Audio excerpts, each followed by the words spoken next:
Hey everyone, welcome back to the channel. Tonight we're reacting to Arsenal's match against Sporting CP in Lisbon for the Champions League quarter-final first leg. Before the game even started, I tweeted something like, Arteta doesn't even dare to actually play this match. He's just going for a draw. And honestly, you don't need to be a genius to predict it. The team is in bad form after getting knocked out of 2 cups in 2 weeks. After 6 years, it's way too easy to predict what's going to happen, and he's planning to get the job done in the return leg.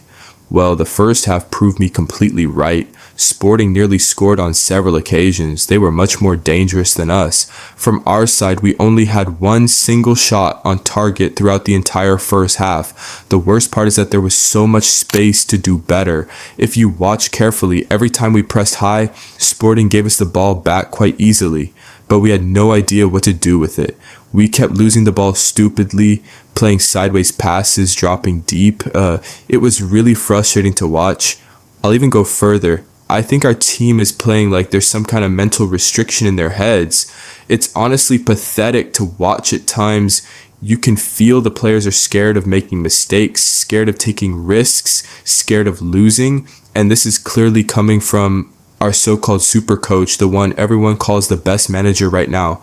You know, when even an Arabic commentator starts sounding bored during the game and says it out loud, that tells you everything about the quality of the entertainment. Our technical quality tonight looked more like a mid-table team than a squad worth over €1 billion. Before talking about anyone else, I have to start with Zubimendi in that first half. I know he's played a lot of minutes recently. Maybe he's carrying a slight injury, and overall he's had a good season. I'll give him that. But tonight, what was he actually doing? I felt like I was watching a very average player, like plain yogurt. The only passes that actually broke lines came from Declan Rice. The only real contributions and defensive impact in midfield also came from Rice.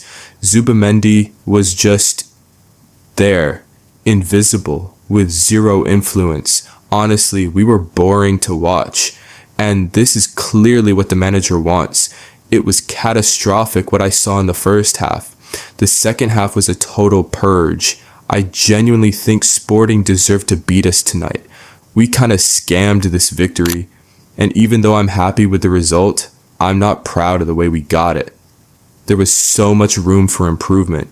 We could have killed this quarterfinal tie in the first leg, then focus properly on the Premier League and aim for the semi-finals in the Champions League. But Sporting were really not easy to play against. They caused us a lot of problems. Thankfully, we had a big performance from David Raya. Without him, we might have conceded a goal, maybe even more. His saves were crucial, but especially his high claims and rushes off his line to kill dangerous situations. These are things people think are easy, but very few goalkeepers have that quality. It's a shame he didn't play against Manchester City in the final last season, because this kind of performance can change everything. Ben White was quite average, but his overall performance was still acceptable. Saliba, defensively, you can hardly criticize him. He was solid as usual. However, with the ball at his feet, his long passes were sometimes too hesitant. Maybe that's what the manager asked of him tactically, but I wasn't a fan of that side of his game tonight. Gabriel had a good performance. Let me tell you, the way he covered for Calafiori in so many situations really helped to shut down that right side, because seriously, Katamo, Sporting's winger, was dangerous from the first minute to the last.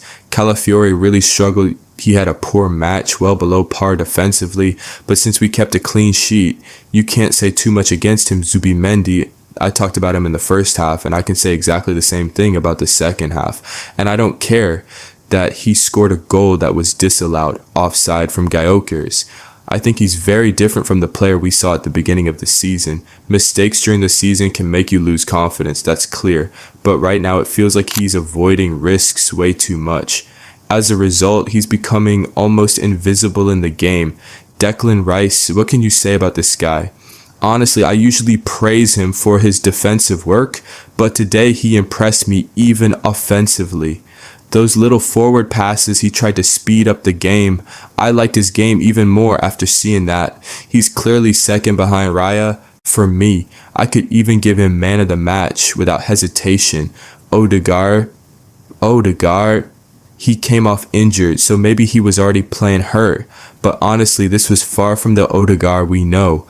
Even though he did a few good things, it wasn't his usual captain's level. Trossard and Madueke, for me, they're in the same category, not good enough in this match. They should have been taken off after 10 minutes in the second half. Their level just wasn't there. Madueke had a full back on a yellow card since the first half, and he couldn't even really hurt him. That's not good enough. I still don't understand why, in these big games, Martinelli doesn't start. Even though I know he's not free of criticism after his recent performances, but in the Champions League this season, he's been really effective. Proof, as soon as he came on, he made a run that created a big chance, and he was at the origin of Havertz's goal with an assist. Overall, a very good impact from him. Gyökeres was hardly found tonight. It's difficult to judge his performance properly. He was well marked by his former club. Overall, I'm not very confident for the rest of the Champions League campaign, but you never know. Strange things happen in this competition. However, to be realistic, the Bournemouth match in the Premier League excites me much more, because the Premier League remains the most achievable trophy for us this season. This victory was necessary to change the narrative going into April.